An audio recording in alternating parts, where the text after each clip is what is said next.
studio now. New research from Stand for Our Sovereignty shows that 90% of councils have gained asylum seekers since the Keir Starmer swept into power last July.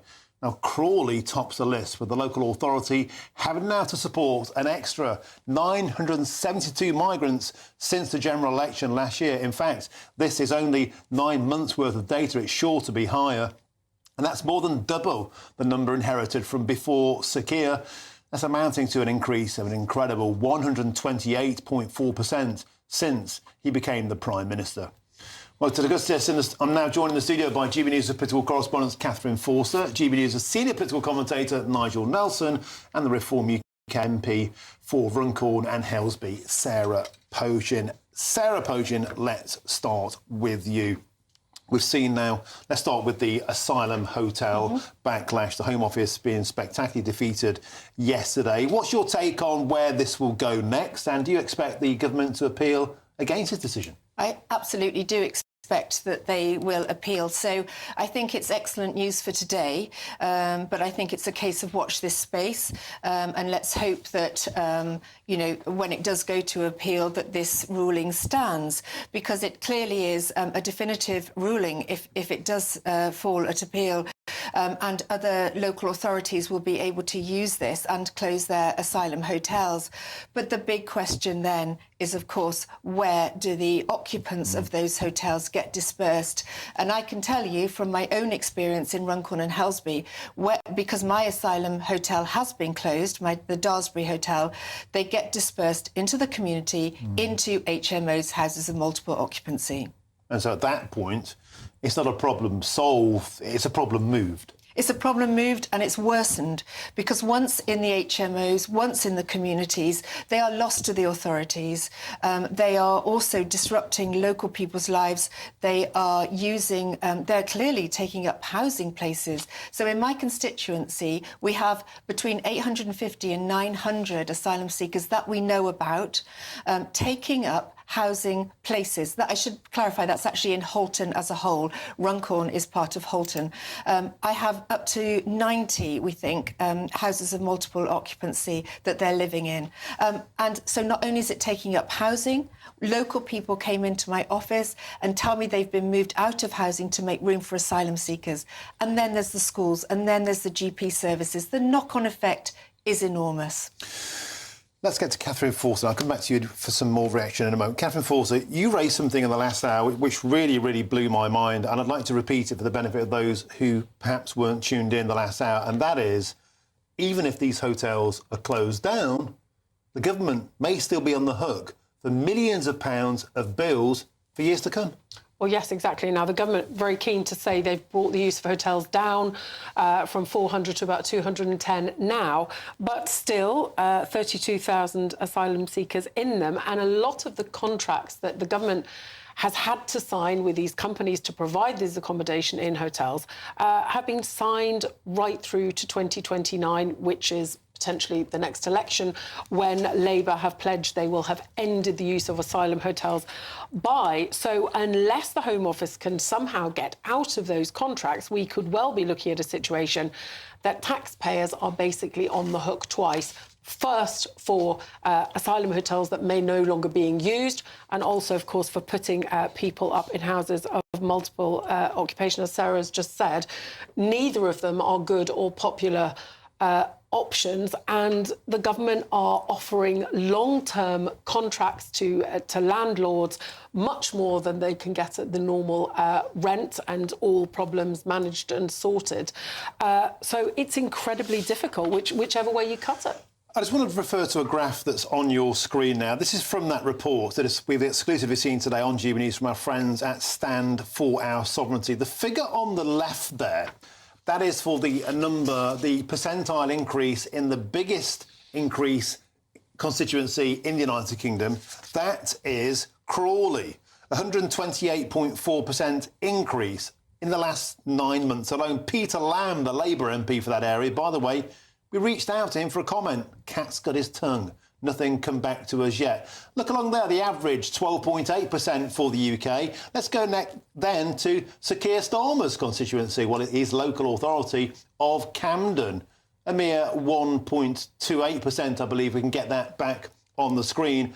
And look at the biggest loser, if you like, the area where it's gone down the most. It's gone down the most in Westminster.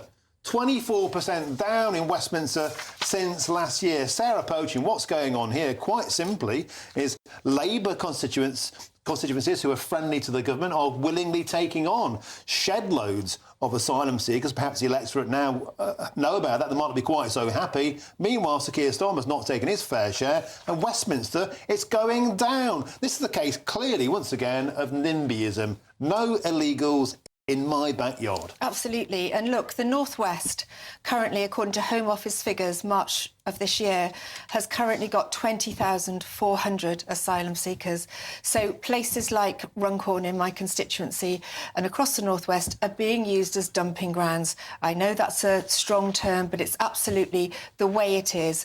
Because, look, my suggestion is the Lib Dems, you know, the Green Party, look, you take them then, because the North West, with these traditionally Labour constituencies, are absolutely being totally taken for a ride because no one is objecting. Well, now in Runcorn and Helsby, they've got me and I'm objecting, you know, very loudly about it. But the point is, for so long, people have not been standing up and defending the North West that are taking far too many of these asylum seekers.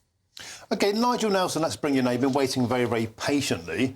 Isn't that a fair point? You know, in areas where clearly the voters never had a say, they voted against this time and time again, all the way back to 2010, by the way. This is multiple failures by successive governments, not just the current regime. Why don't we send them to the areas that seem to be refugees welcome? Shove them over there. Well, if you can, that's exactly what should happen. I mean, the problem has been local protests. So wherever you put asylum seekers, there is going to be a protest, whether it's hotels. Sarah mentioned social housing is being used by 900 asylum seekers in your constituency. Again, we have the problem about where do you put them, which I think you asked that question too. If not in hotels, they have to go then into housing. If they go into housing, that will deprive people of that housing. So it's an ongoing problem. The North West has been badly hit about this, but so have other places. I come from Kent. We have more unaccompanied asylum seeker children in Kent than in any other county. Reason, other counties will not take them. So the issue is actually getting local authorities to play ball and take their fair share. Or is it? Because I've got another potential solution. Let's take a look at this, because there have been a lot of protests against housing asylum seekers in hotels over the last few years. Certain politicians have been very outspoken about welcoming refugees onto their patch. Let's take a look. That includes the now Home Secretary, Yvette Cooper. There she is with a sign and reading, "Refugees welcome." How about we send a few coach loads to Pontefract? Let's see how they like it there. Let's move on now to the former Green MP for Brighton, Caroline Lucas. She's even made a homemade heart. Refugees welcome. Well, how about if they're shipped down to Brighton? Let's see how the constituents there like it. Next up, of course, the Mayor of London, Sir Sadiq Khan. Refugees welcome. How about we put a load of them outside City Hall? In actual fact, they are all over London. I've got a couple of asylum hotels where I live.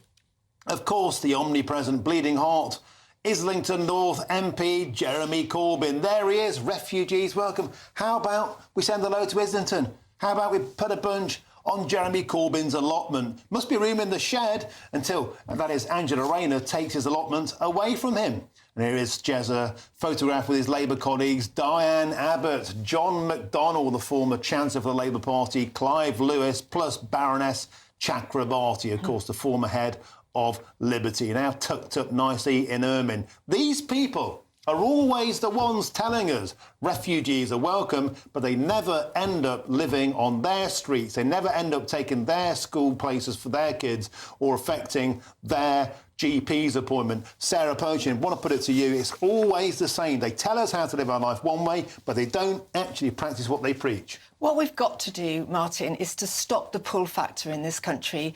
These asylum seekers need to be housed in potentially former army bases. It doesn't matter whether they're in barracks or tents or whatever it might be on these former army bases, for example. The ones that are already here, we can't have this pull factor that we have in this country, that you get a hotel room, and you will get a hotel room until 2029. Let's not pretend otherwise. Or you get a house. But not only that, you get clothing and you get money in your pocket and you get driving lessons, and the list that we know so well, don't we? Because we talk about it all the time. We have to stop the pull factor. They need to go into very basic accommodation, be deported and be processed. Nigel Nelson, I thought you had a question for Sarah Poacher. Yeah, I mean, you were pictured actually welcoming refugees at one point, I think back in 2022. And it seems to me it is right to welcome genuine refugees, which is what I assume you were doing as mayor at the time. Absolutely. In 2022, I was mayor of Cheshire East. And if you remember, we were, as a country, quite rightly offering help to the Ukrainian refugees. And this country has always stood up when it's needed to and offered help to our neighbours. They are a European country and they're at war. So I have no problem with that whatsoever. That was a totally different scenario. But it included Syrians too, didn't it? Well, in the circumstances that I think you're talking about with myself, it was an event to welcome Ukrainian refugees. And a reform government will always stand up for refugees that need genuine help. But that applies to other people other than Ukrainians. I mean, the Ukrainian scheme has been a remarkable success in this country. It has. So indeed was the Syrian scheme.